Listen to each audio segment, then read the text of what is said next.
All right, and we are live. Hi guys, welcome back to Empathy and Automation, where we are talking about how we can be human centered in a world that is completely driven by tech. My name is Sharon Steed.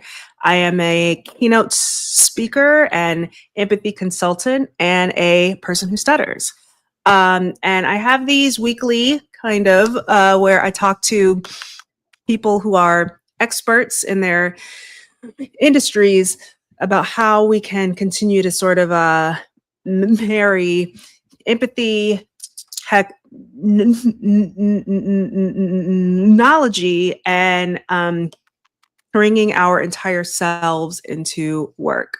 So this week, I'm so excited to talk to an accessibility expert, Aaron Gustafson. I just realized I have the hardest time trying to pronounce your last name because it's a lot of like consonant A lot of consonants. clusters. Yeah.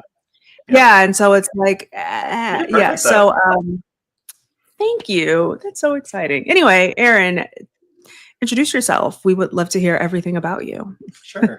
Aaron Gustafson, and gosh, Sharon, you and I have known each other probably, I don't know, 5, 6 years at least, something like that. I feel like at this point, sometime Yeah, it's been pre-pandemic, a we met. while. Mhm. But I've been working in tech since '96, so I've earned all this gray in my beard. I work at Microsoft, where I'm a principal technical program manager in the accessibility innovation space. Um, I've been in this role basically driving accessibility innovation for Microsoft and in outside organizations for about 3 years. Prior to that, I worked in the web space. I worked on the Edge browser and have spent a lot of time thinking about how can we ensure equal opportunity access to technology, particularly in the space of the web historically, but now thinking more about employment, thinking about how AI can be kind of a superpower tool for enhancing people's capabilities and enabling them to do more, really setting the stage for self-empowerment, which I think is really exciting to me. There's a lot of, to use the metaphor sizzle and steak, there's a lot of sizzle about AI, but there's not a whole lot of steak. I feel like the accessibility experience is the steak part, even though I don't eat meat anymore. But it's one of the things that keeps me very excited about the work that I'm doing is, how can we leverage technology to create more opportunities for people to do not only the things that they need to do in life, but to enable them to have great personal experiences and stuff like that too. And I'll talk about some of the projects that we funded kind of throughout this conversation, I'm sure. But yeah, there's a lot of opportunity out there, a lot of great stuff for making a more egalitarian world and to create more opportunity for people broadly, no matter where they are in the world, no matter what disabilities they may or may not have. Yeah, it's exciting stuff. It is, yeah. So I feel like in terms of corporate vocabulary, we talk, well, especially now, we talk a lot about diversity, we talk a lot about inclusion. We don't always talk about accessibility. And so I feel like a lot of people might not know exactly what you are talking about when you say that you work in the accessibility innovation space. So can you just give us like a definition of what accessibility is and why it is so important when we are talking about work and people and offices and everything? Yeah, all the things.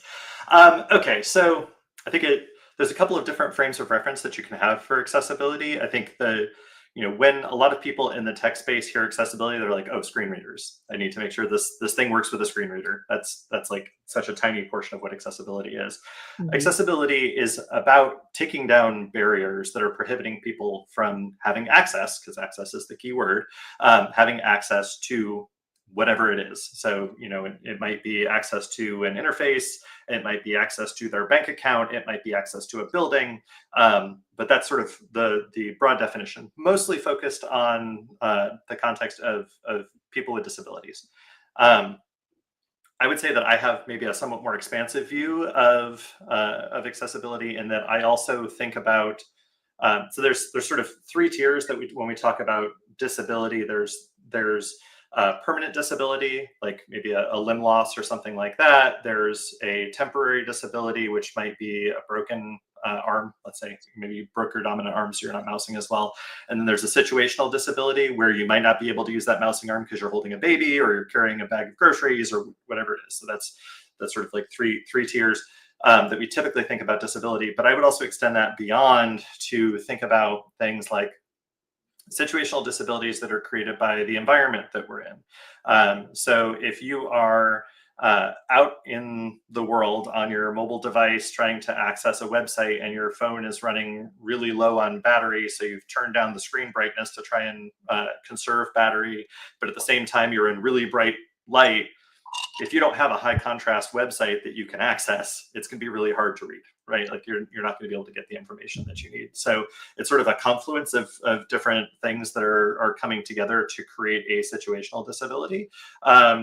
And I would even extend that to things like the network that you happen to be on at the time, your access to consistent power, your access to various other resources and tools that you may need in order to facilitate your ultimate access to whatever the thing is that you're trying to reach.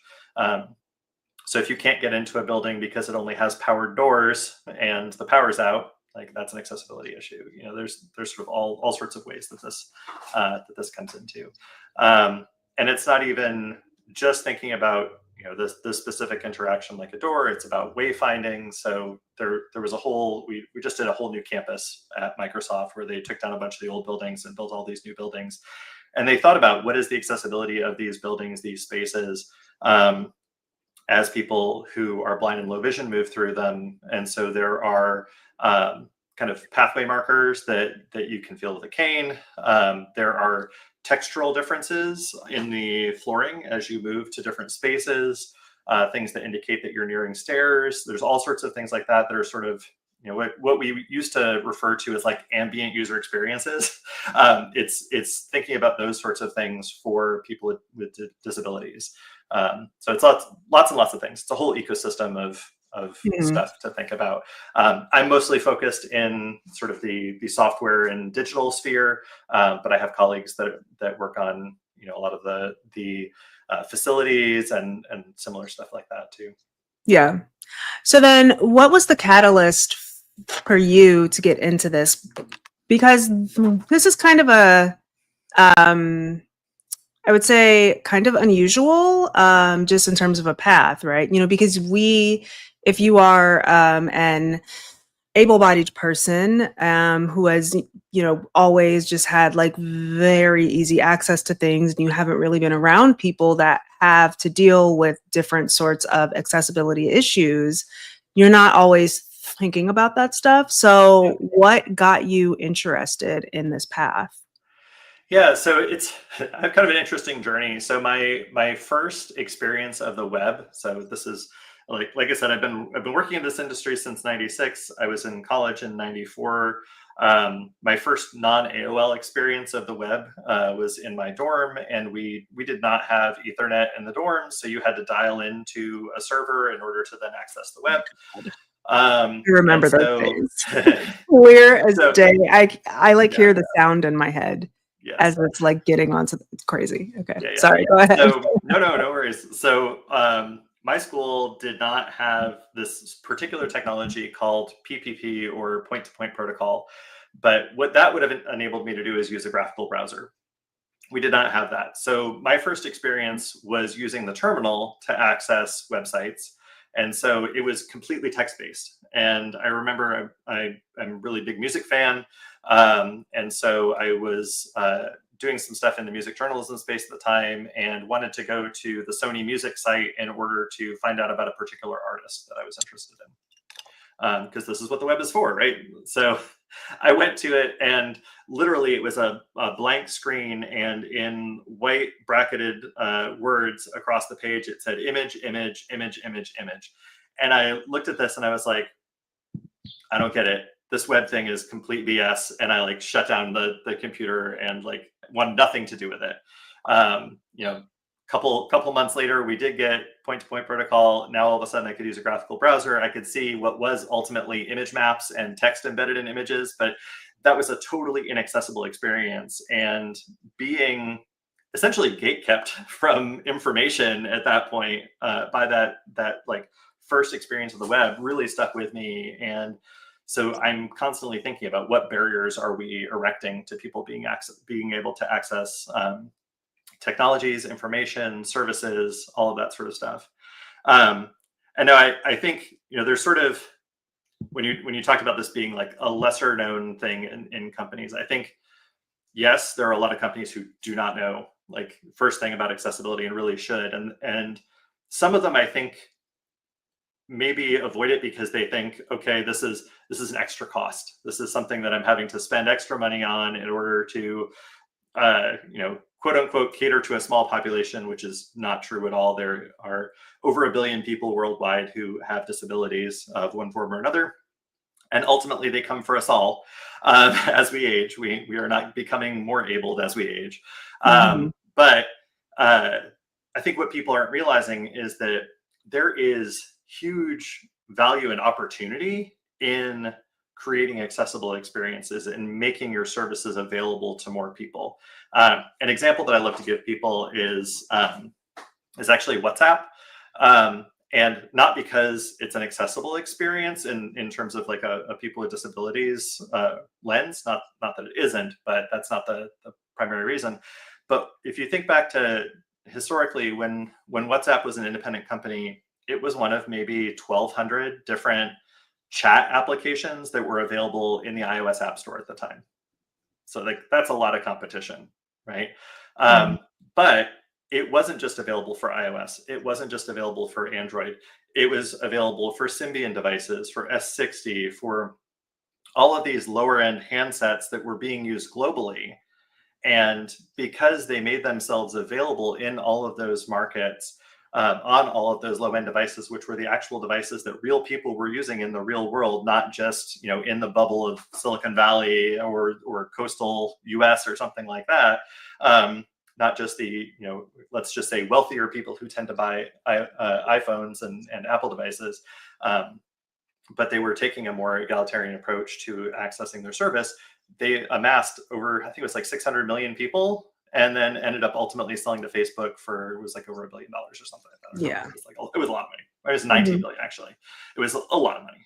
And so they did that because they were, in a broad sense, accessible, right? Like they made their service accessible to more people, which created huge business value for them. And I think that's an often overlooked aspect of accessibility, is how many more people you can reach. I remember ages ago, I used to work for an ad agency, and we had a bunch of different departments, but one of them was like the direct marketing department. So this is the guy who's sending out like all the mailers and stuff like that to try and get you to buy stuff. And I remember it was around the time of the National Federation for the Blind's lawsuit against Target. And I was bringing it up as to like, this is why we do accessibility, so we don't run into these legal issues, et cetera, et cetera.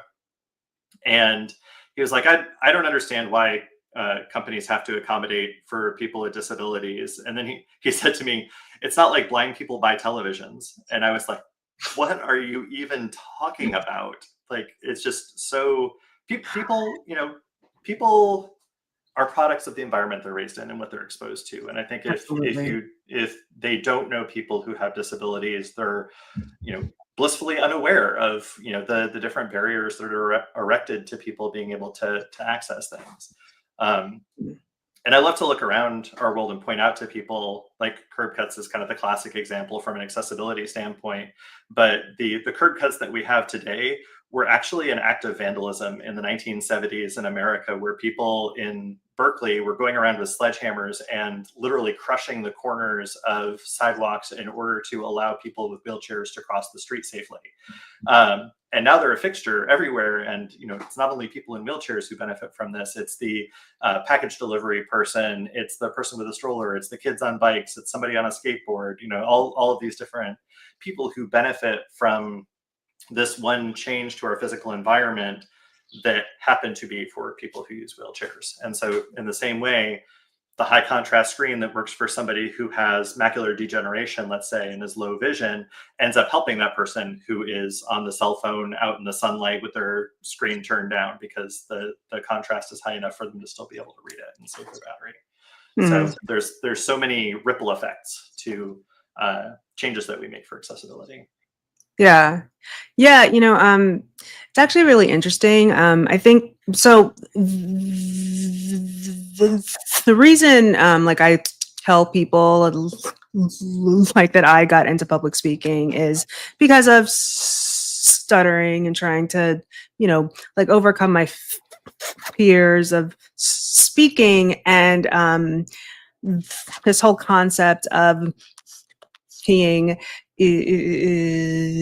empathetic just kind of fell into my lap, when, like, that's actually not the, like, entire truth of the story. So I actually have a brother who is severely developmentally disabled. Like, he can't like, he is incontinent, he can't talk, he can walk, but it is incredibly labored, and he needs, like, assistance when we're, like, going upstairs, or like, if we're going up, like, some sort of uh curb or whatever, like, right. And so, I've always just been, like, hyper aware of, like, how accessible a space is, like, because if we were to ever bring him a place, it's like, okay, well, there's, like, 2 steps right there. Is he going to be able to get up those steps? Who's going to be able to help him? Are we going to have free hands?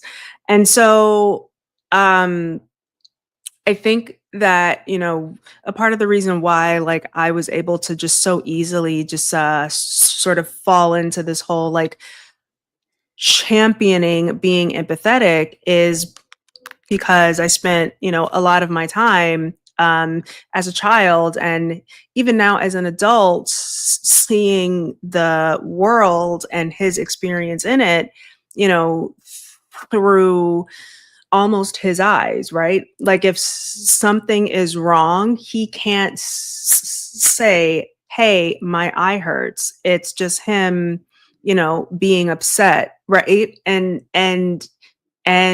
I think that this whole like, idea of accessibility, and just, all of the work around it, I just think it's so incredibly important. Like, because there are a lot of people who, are disabled, who can't speak for themselves, and it's so valuable to, have people who are, going to really champion um those who cannot go out and do the work in order to get people to make changes. And I mean, like, I think that's also a part of the reason why, like, there is a little bit of a debate in this stuttering community, if it, if stuttering is a disability. I am a hard no. Like, I do not believe that my stuttering is a disability. However, there are some people who stutter who, like, yeah, it probably is a disability for them, and that, like, they can't talk at all, right? Like, they can't go into a room and get any single word out with any sort of fluency. So, I mean, who am I to judge them if they think that, their speech impediment, is a true disability in their lives.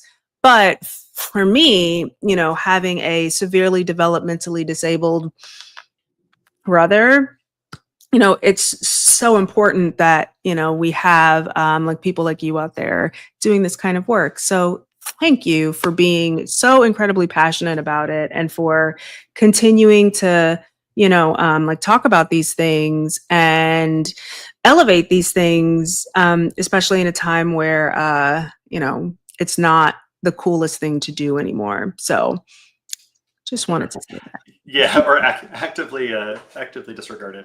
Yeah, I think the one of the interesting things is, I think, how for a long time, disability was defined as some sort of deficiency in the individual, right? And that was sort of the frame Yeah. that was taken. Yeah. Whereas now the World Health Organization has changed the definition to be a mismatch between a person's capabilities and the environment that they're trying to interact with, or the systems that they're trying to interact with, which really allows for that, situational disability scenario where, I don't know, because I haven't seen you interact with one, but your experience of using a smart speaker may be very different than my experience using a smart speaker. And in that specific context, you might consider yourself disabled, whereas in our conversation that we're having now, you may not. Does that make sense? Oh, yeah. No, I mean, I don't use Siri. And neither does my husband. Like, we are just not using those things because a lot of the time it doesn't work. What if the models that that underlie that technology were able to hear you in the same way that they hear anybody else? And I think so. One of the projects I'm involved with at Microsoft that I'm super excited about is the Speech Accessibility Project. So this is a consortium between us, Amazon, Meta, Google, and Apple. And we've basically created a consortium working with the University of Illinois at Urbana-Champaign, and they are working to collect speech disability data in order to help improve the quality of speech recognition models. So the first phase that we've been working on has focused on Parkinson's, stroke, cerebral palsy, ALS, and Down syndrome. And we're in the process. The next phase is going to be focusing on deaf speech and on stutter and stammer. So I think that's going to be hugely powerful for people. And what's really important about the work that we're doing there is that we are working with the organizations that are in community with these different populations, so that we are, being respectful of the contributions that people are making. People are getting paid for the work that they're doing, for the contributions that they're making. We're also making sure that, it's being conducted in a way that's on the terms of the people who are contributing to it, so that they're kind of, obviously fully aware of what it is that they're contributing, how they're contributing to the work that's going, and then making sure that we're raising the boat for all speech recognition models. Even though it is something that's sponsored by these 5 rather large companies, that it is something that's getting out to researchers and to other organizations as well, to help improve speech models overall. Which is going to be hugely beneficial down the road. And we've already seen some improvements in, Apple has their personal voice recognition that you can train on device. We've got some improvements that have been made to the speech models in Azure. I think there have been some improvements to some of the other companies' offerings as well. And it's super exciting stuff. Absolutely. Yeah.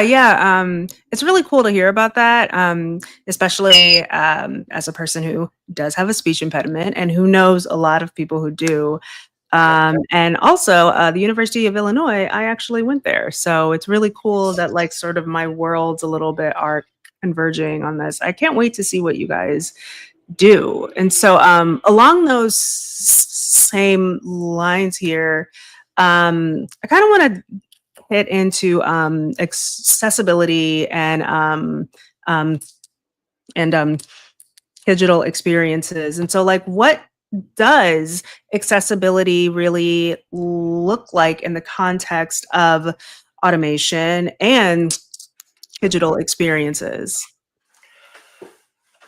I think a bunch of different ways.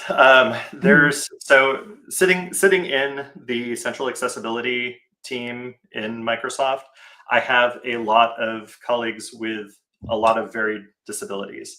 And so I get to see every day the different ways that they interact with technology, be it through screen readers, be it through voice access, be it through whatever, and how the new automations that are possible through language models, through image generation models, code generation models, those sorts of things really enable them to do so much more than than they were able to do beforehand. So let's take an example of, let's say, somebody with dyslexia, right? So trying to read through large research papers and stuff like that can be extremely challenging and exhausting mentally and sort of physically exhausting. So being able to work with a language model that can reference the document that you're looking at and ask questions about it, ask it to summarize things, ask it to clarify things. All of those sorts of enhancements make it easier to digest that information and make it a really powerful tool for being able to do your best work. So that's kind of a simple example of that. Let's say you are somebody who has a who maybe doesn't have use of your upper limbs, right? So I have a colleague who has ALS, and she cannot use her arms, and so she interacts with like her mobile device using her feet, or she interacts with her computer quite often using her voice. So having those improved speech recognition models means that she can more quickly navigate the screen interface, be able to dictate documents and reports and emails and all of that sort of stuff, but also navigate the entire screen and move through software using just her voice and not needing to use her hands. For other colleagues of mine who are blind, being able to have really rich descriptions of what's going on around them or what's in the environment around them is super powerful. There's a tool called Seeing AI, which is available on your mobile device, and that can do really rich descriptions of like taking a picture around you, and it will notice things that are in the foreground but also in the background, give you a sense of kind of everything that is going on around you. There's an awesome episode of The Prompt, which is Trevor Noah's show, where he meets up with my colleague Saqib Shah, who is showing him this Seeing AI tool, and like they're taking pictures of the crew that's filming them, and it's doing super rich descriptions of everything that's around them and telling them, what's going on and that sort of stuff. It can also read labels of food or medicine, things of that nature. So these sorts of things are hugely empowering for people and enable them to not only experience more and kind of fill the gaps in their own ability, right? But also enable to do it on their own terms and to be able to do more things themselves, do more things for themselves, to empower themselves. And I think that's really powerful. But it's really important. Like I think in the accessibility space, there can, like so many things, tend to be this, we're going to be the saviors. We're going to, do this thing for this community. And oftentimes that misses the mark. And that's why it's really important to do the co-design thing. And this comes back to empathy and, basically trying to, like, there's only so much you can do being an empath, right? And trying to view things through somebody else's shoes when you could be co-designing with them, talking to them about what their needs are and having them help influence the product. And so, if we had only spent time doing computer vision to recognize objects in isolation against a white background, for instance, it would not be terribly usable by somebody who is blind, who might be taking a picture of something and the camera is slightly moving, so it's blurry, or it's not perfectly in frame, like it's only a portion of an object or something like that. Like our models wouldn't be able to recognize that. So being able to bring in data sets from diverse populations, bring in photos that are taken by blind people, bring in speech data by people who have speech disabilities, those sorts of things helps to improve the overall quality of the underlying models in order to make them be able to do more and to do more impressive things. Mm-hmm. So then on the other end of that, how do automated systems unintentionally exclude people, and like how can we combat that? Yeah. So certainly if you're not designing with the thought of, okay, what barriers might I be putting up for people? you end up with systems that are inaccessible. I think looking at a lot of, especially being a web developer myself, looking at a lot of the code that's being generated by language models and code generation models, it's pretty bad. The quality is just not great. It's not accessible by default. We need to fix that. And so, recognizing that and not sweeping it under the rug in favor of just like, this is amazing. But actually seeing that and saying, okay, this is a quality issue, right? Like this is a code quality issue and we need to address that. And I think in the same way, when we look to things like image generation models and the way that image generation models represent people with disabilities, like I would look around at some of the different image generation models and be playing around with them and ask for them to depict somebody who's blind. And quite often they would be blindfolded, or they would have a cane, but it wouldn't be a white cane. It would kind of look like a white cane, but it would maybe stop at their hip level and be curved at the top, like a cane that an elderly person would walk with. So it wasn't actually a white cane because they weren't trained with the appropriate disability data, right? Like they didn't have, I don't even know what would happen if I asked them to show me what a Braille reader looked like. Like, would it be able to show me that? Probably not. And so, thinking about how can we ensure that there is representation of everything from the beginning, and that kind of goes to, you brought up the sort of the world of diversity, and in some ways the pressure against that, at least here in the U.S. currently. And I think that there's been a conflation of diversity with tokenism, and I think that's wrong. I think that when we think about diversity as richness, so there's gaps in all of our knowledge, right? Like as we were talking earlier, we're formed by our own experiences, and so the more that we draw together people who have different experiences and who come from different worlds, the more that we can build a complete picture of the world and the challenges that we need to rise to meet in the products that we're building, services that we're building, et cetera.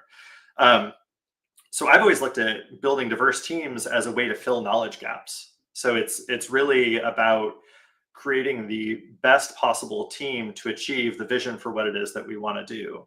And in a government context, that's about making sure that we serve all citizens. In the context of a business, it's ensuring we have as many possible customers as you could potentially have, right? Like more customers is more money. So like there are different incentives to doing that, apart from it just being the right thing to do. But we create more opportunity for more people by having diverse teams, and then everybody benefits. Yeah, and fine, it's my show. I'll talk politics if I want. The thing that really bothers me about that entire conversation about how like DEI must die, it's like, but you guys you're not thinking this all the way through. Like these campaigns, these programs are in place to, at the very end of the day, at the bottom line, make more money, right? Make companies more money so that they can like hire more people, right? Why do these companies so why are these programs successful at like increasing, like the company's bottom lines? Well, it's because as you were saying, you have more diverse teams. Why is having a diverse team important? Well, all of those people are going to have a little bit of a different experience in their life. And so they are going to bring their varied experiences, into the development stage of every single product and every single service, right? Well, and then like after that's done, it has to go to marketing. It has to go to sales, right? So those people who have the salespeople, the marketers, who are, again, coming from all different walks of life, all different cultural backgrounds, all of that stuff, they are going to know how to talk to a lot of different kinds of customers, a lot of different kinds of clients, because again, they have varied experiences. And so it's really hard for me to see a lot of the conversation around DEI these days and not view it as a little bit of a dog whistle. And it really like angers me, because a lot of the times, like DEI doesn't have anything to do with just one group of people, right? It isn't about Black people. Like, it really is about including everyone in these conversations and including everyone in every single step of the process, Yeah. because that is how companies are going to make the most.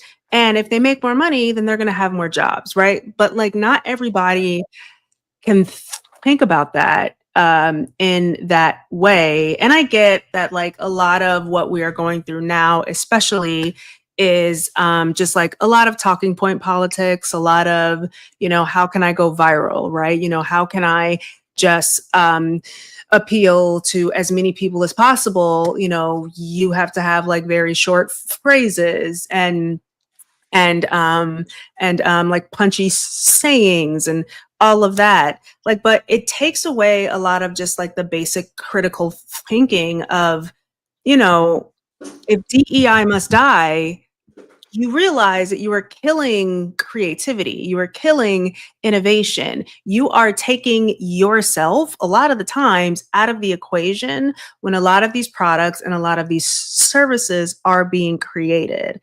And I think that's why I'm even like more passionate about like being empathetic and like even being a little vulnerable. Like, right? Like like I want people to be able to talk about their experiences and their perspectives.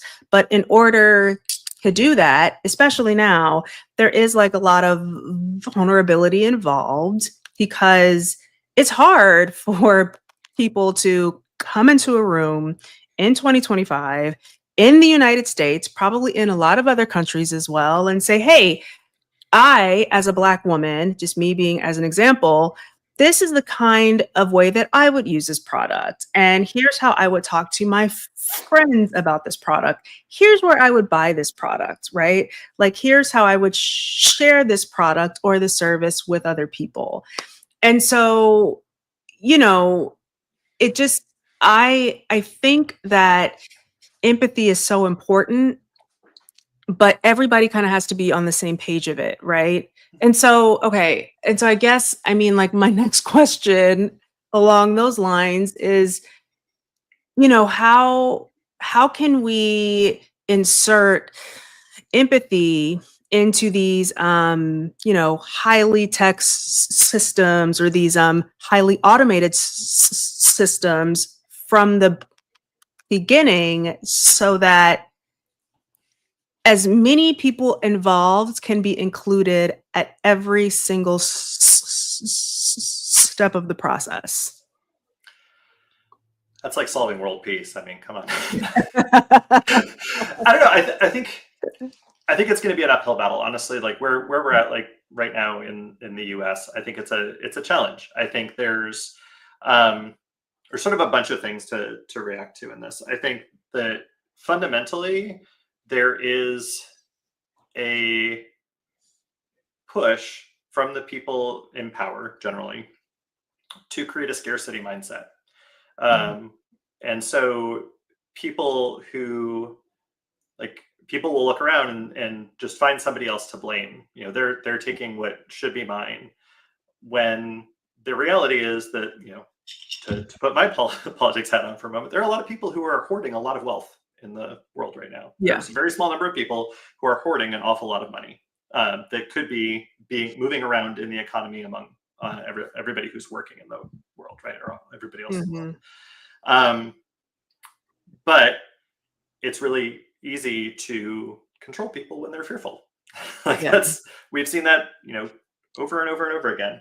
But the reality is that people who are, and so kind of back when you were talking about diversity earlier, and the thing that I think a lot of people miss is socioeconomic diversity and how important that is, because you can have a highly diverse team working on something in whatever product you're building.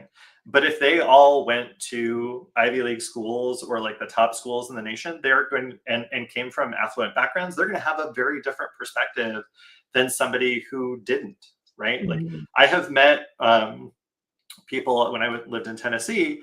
I was doing some work with a community college that they had students who went to that community college that coming to that community college and living in an apartment for the first time was the first time that they had a non-dirt floor, like Wow. literally Yeah. in the US, right? Like there is a lot of poverty in the world. In the Mhm. US, there is a huge disparity between the people who have means and who don't. And so, I think it's really important to have that diversity in our teams as well. And so it's a structural issue. We need to create opportunities for people who don't have a computer at home or haven't had a computer at home to be able to get access to the sorts of computer training and stuff like that to be able to reach their potential. Because I forget who said it, but there's a famous saying that's talent is equally distributed, access to opportunity is not. And so and this is something that we see as more opportunity has been going to places like Nigeria, we're seeing a huge explosion of tech Yeah. in Nigeria and Kenya and stuff like that, places that haven't had those opportunities before, but the talent exists. There's a ton of AI talent and other like cutting edge tech talent that exists on the continent of Africa, but those Mhm. people haven't had access to it traditionally. And Right. so I would say that the same thing exists here in the US. There are people who have grown up in abject poverty that could be a rocket scientist, could be, like a CEO if given the opportunity, to reach their potential. And so I think a lot of it kind of starts there and is about creating those opportunities in order to be able to then bring people into diverse teams where you then have representation from all walks of life, all parts of the spectrum of human existence, right? So that we then build products that meet those people's needs. Um, and it's so fundamental to everything. I mean, I remember. So this was a couple of years ago, back when I lived in Tennessee. I had contributed some recipes to an article in the local newspaper, right? And so they were doing a whole feature on like cooking with whiskey, and so I had a couple of recipes in there. And when I went to load the web page to read the article, because I didn't subscribe to the paper, it was like super slow and had a lot of like videos and stuff running. And so I took a tool that my friend Tim Cadlick made called "What Does My Site Cost?", where you could put in a URL and it would tell you in various parts of the world how much it would cost to download that particular web page. When I checked it, that one web page on a like pay by the bit mobile contract cost more than the physical copy of the paper, the entire paper.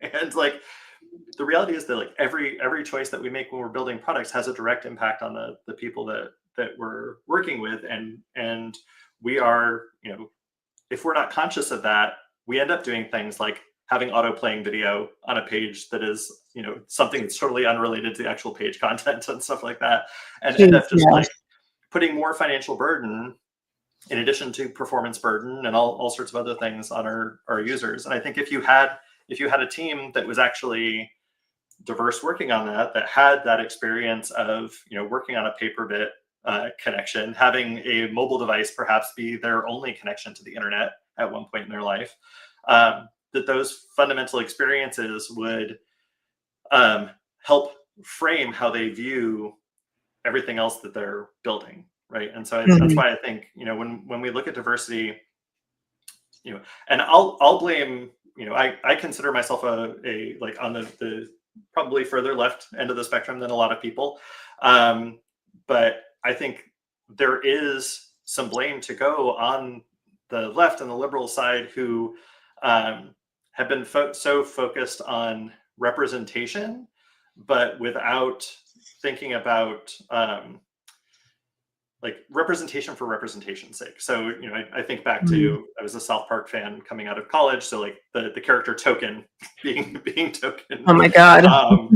So good. But there was a really great conversation on Jon Stewart's podcast on the Weekly Show a couple weeks ago with Chris Christie, who's former governor of New Jersey. Yeah.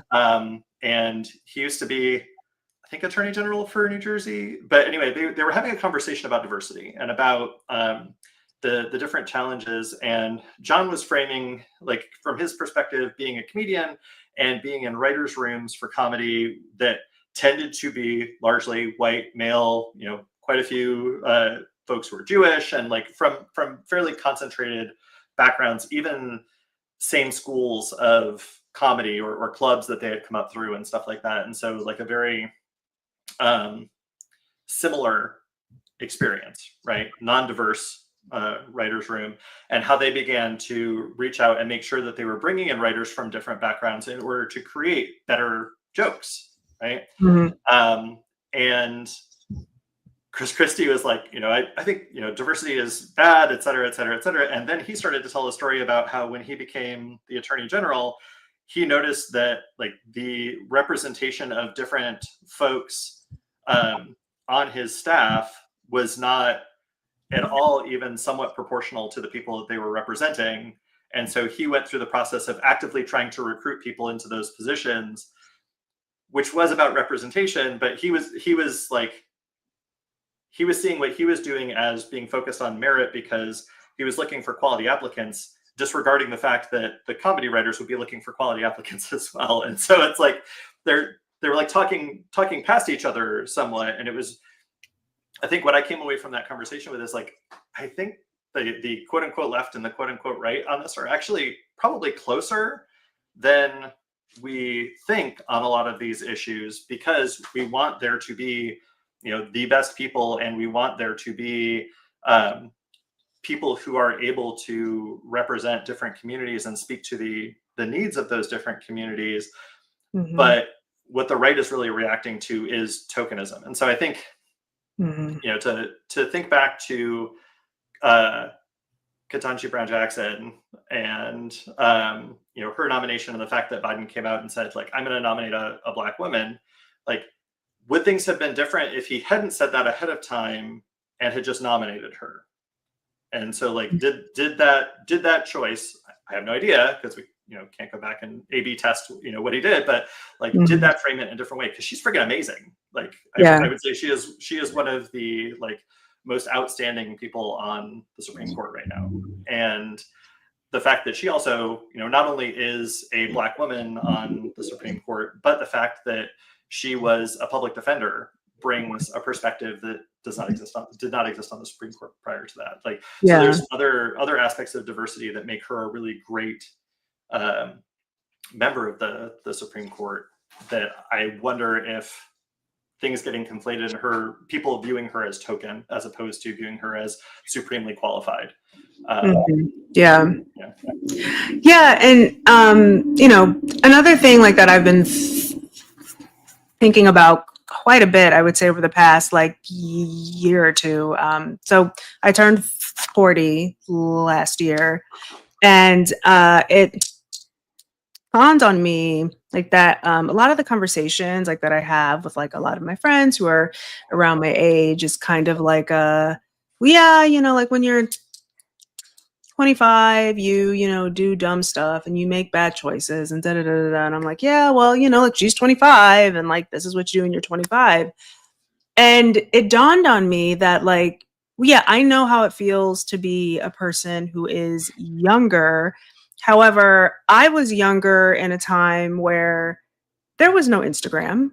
You know what I mean? Like, there was no AI. I don't know how it feels to be a 25-year-old in 2025, right? Yeah. I don't know how it feels to be 11 years old and have a severely developmentally disabled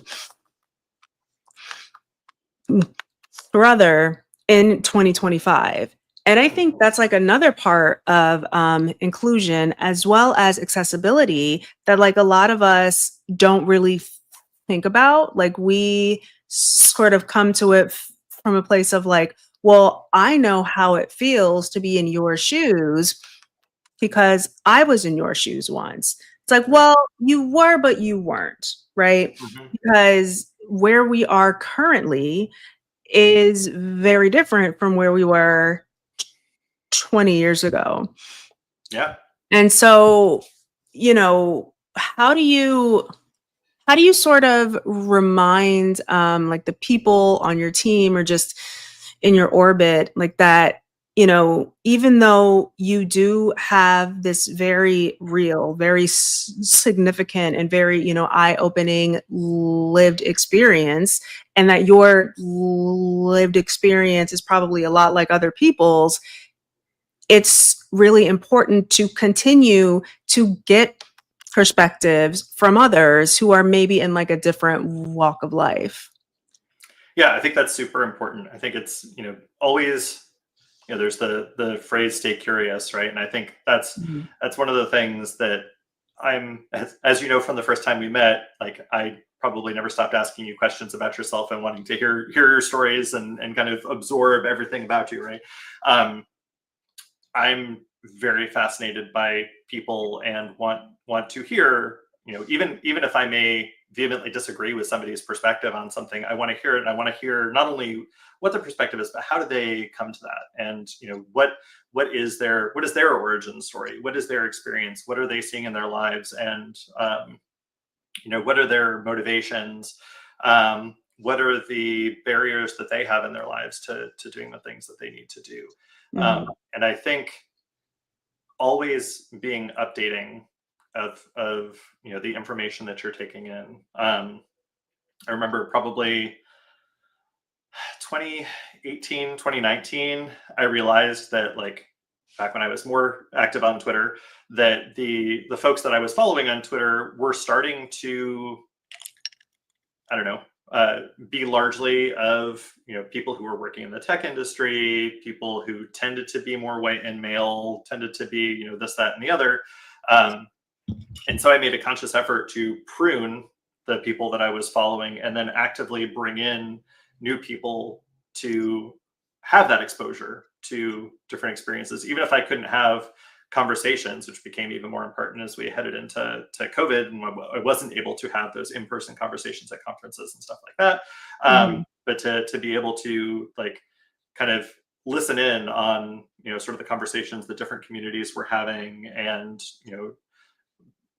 find out about things and be like, oh, that's interesting, let me look into that, I want to learn more about that, I want to kind of pull in this more information. But I think it is important to have that curiosity to um, and to do it in the interest of, like, how can I learn about this person's life so that I can see what I can do to try and make it better, right? Yeah.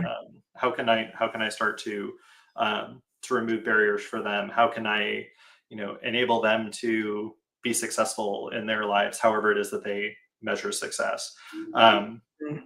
yeah, and so I think that creates a lot of I don't know. I feel like it becomes a flywheel of potential, and there's sort of like learning, and then putting that learning into action, or looking for connection points. Sometimes it's just, oh, this is related to this. Let me connect these two people, because I think there's some alignment there. There's something interesting there that may blossom into something awesome. Yeah. Yeah, and I think that also just goes back to like how do we continue or no, like how do we just be like aggressively human centered, right? Yeah. Also aggressively human centered in a tech driven world, right? Yeah. So like if you could wave a magic wand and you could change one thing about how we are currently building these automated systems, what would it be? Gosh, I don't know what one magic wand. Let's say Yeah, one just major like magic wand. one thing. I mean, I could tell you mine. All right, go for it. Tell me yours, and Okay. then I'll ruminate a little bit. I feel like we as people, okay. well, I guess this is kind of like a twofold. We as people, because I love using AI, I love using ChatGPT, and I feel like it's given me like, okay, I don't use it to take things away. I use it to add, right? And so like I have an idea, or like I want to write a post, or I want to do a show, right? I know what the show is going to be about. I know who I'm going to talk to. I know like the kind of conversation I want to have. And so I will go to Chat GPT and say, hey, like I want to talk about you know, 1, 2, and 3. Give me like a couple of ideas of questions of things like that I could talk about. Yeah. And it's really helpful. Like, right. So, in my perfect world, I would have something in there that reminds people that you are not actually talking to a person. What you're basically talking to is like an aggregator, right? Like a content aggregator. Like I know that like Chat GPT now is sort of trained to respond to you in a way like that's more human. Like, wow, Sharon, that's an awesome idea. I think this is going to be great because da da da da da da. It does. It's actually like really weird. It's like, am I talking to a person? Yeah. And so, It can border on sycophantic, but yes. yeah. And so I just, if I was going to talk to, these people who are like on these teams creating these products, I would say, hey, look, you don't need to talk to me like a yes man, right? Yeah. I just want an answer. I don't need you to be Google on steroids. I need you to tell me what I want to, get from you. Yeah. And so that would be my thing, because I think a lot of people are so afraid of these products, these softwares taking away what's so unique about us as people, right? It's not going to take away our humanity if you don't let it. Yeah. And so don't create a product that is going to come off as like terrifyingly human, because it does occasionally. So that's what I would change personally. Yeah, no, I agree with that. I think the early on in the Chat GPT days, I remember somebody framing language models broadly as an improv partner, and I love that framing where this is somebody who could be a collaborator, co-conspirator, however you want to frame it, right? But basically somebody quote unquote that to bounce ideas off of. Somebody. Right? Yeah. Another, just somebody to like riff with, that is like your own personal assistant, so to speak. I think, if I could wave a magic wand, I think I would go maybe a level below and say that I want teams that are building these tools to do more listening, less speaking.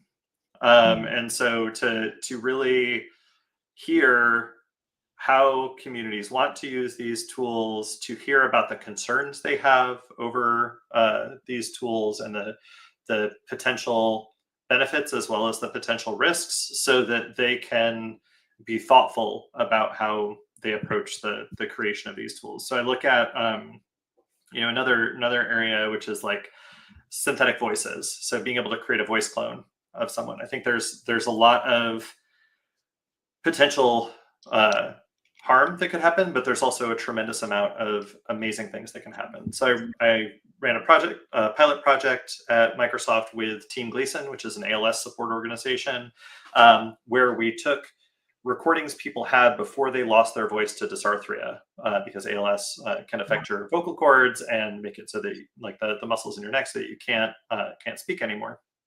And so then you're having to rely on AAC software, which is augmentative and alternative communication software. Often people see those as like a symbol set where you click a bunch of symbols and then it composes a sentence. There's lots of different types of AAC, but that's sort of a common one that people see. But being able to make it so that they could communicate instead of sounding like Stephen Hawking, kind of the classic example of an AAC voice, could sound like they used to sound before they lost their speech. And so there's a great video that we recorded of this gentleman, Brian Jansong, who used to be a preacher, and he had a bunch of recordings, and we were able to take those and make a copy of his voice for him to use on his device. And it sounded so much more like him than the previous generation of speech generation tools that he had used to create a voice copy before. Had a lot more of the human tonal qualities and stuff like that, and that is super powerful. I've seen loved ones of these people who haven't heard their significant other in 5-6 years, all of a sudden hear them speak again, and just like tears, right? And it's like watching the video still gives me chills, even though I've seen it like dozens of times at this point. But that is such huge potential. At the same time, if we lower the barrier to entry, which we want to for these sorts of use cases, it also creates opportunities for either exploitation, where let's say you take the voice of some famous actor or voiceover person and start using it in your own work. Like that's taking somebody else's likeness, which you're not allowed to do, or you start creating mis and disinformation by taking audio or video of somebody and generating fakes, right? Generating deep fakes. So there's a spectrum, but if you only see it as the bad, like you're going to totally block off the ability to have these transformative experiences for people. But if you only think about the good, you end up maybe not putting as many safeguards as you should in place to keep the bad things from happening. So I think it's about listening to the different constituencies, taking that information and synthesizing it, and coming up with approaches that enable people to create those transformative experiences while being as protective as you possibly can, either at the start of the creation process or from a provenance standpoint, so that you can, if you have a voice that you suspect as being a deep fake, being able to see, identify, is this a synthetic voice, and then trace it back to the origin, so that you can, potentially prosecute or cut off access to that voice from somebody who's abusing that service. So I think it's about listening, right? It's about listening to all of these different, things that are swirling around in the world, and then synthesizing that into a reasonable approach that tries to create the most good while trying to mitigate the most harm. So, I've had a lot of conversations around like AI with people from all walks of life. And I think the overwhelming feeling that I am getting from people is that they are genuinely afraid of, what could happen to their jobs, their livelihoods, and just like companies in general, right? I know that like a lot of people like to blame a lot of the layoffs happening right now on AI. Who knows if that's justified? I don't know. I'm not in those meetings. Yeah. And so I always like to, I attempt to be a really positive person.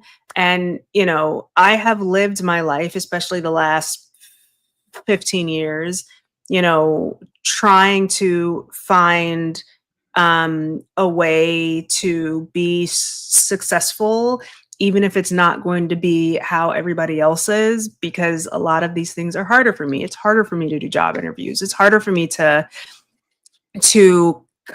compete against a lot of people and stand out. And so how do I continue to be successful and do it in an outside of the box way? That's a part of the reason why I became a speaker as well, is like, well, I need to put myself out there. I have no idea how. Let's just put it all out there, right? And so I always want to try to give people hope of like, yeah, things are hard, but if you can be creative, if you can sort of think outside of the box, you can find your place. So what gives you hope when it comes to the future of accessible automation? So it's interesting. I was thinking about this the other day in the context of all of the layoffs that are happening and stuff like that, and people who are out there like Bill Gates a couple weeks ago saying that AI was coming for software development jobs, and certainly working in the software industry, it's something that I look around and I'm concerned for people who are maybe junior developers or maybe kind of intermediate in their career, that those sorts of fundamental, like closing a bug type tasks, like the sort of stuff that you cut your teeth on when you're coming up in the software engineering world, Mhm. um, that those maybe going away, especially at some of the larger companies that are out there. But then the other thing that kind of crept back into my head, and I think this is sort of the benefit of being as old as I am at this point, is that we've seen this a couple of times, or at least I've seen this a couple of times. Thinking back to the early days of the web and how disruptive that was to traditional publishing, to the music industry, to like all of these sorts Mhm. of things. And this is definitely going to be disruptive. There's Yes. no doubt about that. But at the same time, I think that if I flip it around and I think about the small businesses that are out there, um, how much more opportunity there is for them to really level up and be competitive with the larger companies, because they now have these superpower tools that they're still going to need engineers to help them out with. Like it's not like you could totally run on autopilot and not have an engineering team, but you could start an idea, like build a prototype in GitHub Spark or any of the other sort of vibe coding things, come up with an idea, and then be like, okay, yeah, this kind of works. Now let me like build it the right way, because honestly, those are not producing great code. They're not performant. They're not accessible. All of those sorts of things. So let me hire people to do that. The tech people who had those basic jobs can also use those tools to level up themselves and create their own tech companies, which may be the next big tech companies, right? Mhm. um, so I think there is the potential. I don't know if it's an appropriate metaphor, but like a sort of turning of the compost tumbler, where like everything's getting kind of mixed up right now, right? And I think Yeah. there's going to be an overhaul of things, and I think the just looking at some of the demos, like we just had Microsoft Build and like some of the other like Microsoft conferences that I see things about, like seeing some of the tools that they're building in Copilot that help people in, like you were talking about sales earlier. Some of the ways that it can enable a salesperson to more quickly do the things that they need to do is going to create more capacity for them to reach more potential customers, which can then buoy the whole business, which then necessitates hiring more people in order to fulfill the the orders, and like whatever it is that you're selling, like it sort of becomes a flywheel for innovation and expansion of those companies as well, and those then may become the next dominant companies, or large enough companies to employ a significant workforce. And the landscape is going to shift. It is, and the economics are going to change. And so all the people who are like, oh, we just need to teach everybody to code, like 5 years ago or 10 years ago, like it's not like this is kind of upending that a bit, but there's still I think there is kind of a silver lining. I don't I am not going to speculate that things will turn out that way, but I think there's the potential, right, for Yeah. people to build these sorts of businesses, and really expand what it is that they're doing, and to see niches that are that they can jump in and do something with, like even just the I feel like the proliferation of different clothing brands now, like small clothing brands, is pretty amazing. Like I feel like there is a much more vibrant community of people producing apparel than there was when I was growing up. I feel like there's so many more brands, and they're able to like grow pretty quickly through things like Instagram and stuff like that. And I'm not saying they're all great companies or anything like that, but I think there is that opportunity there for people who want to jump in and try something different. And if people are like super doom and gloom, then man, trades look really good right now because an AI is not going to do your plumbing, right? Like it's not going It's to not. wire your house for electricity. It's like those sorts of things. And honestly, those are really good paying jobs, and a lot of them are union jobs. And like, so there's certainly a lot of opportunity there for people who are just looking for like, how can I get a good job that's going to help support me and help support my family.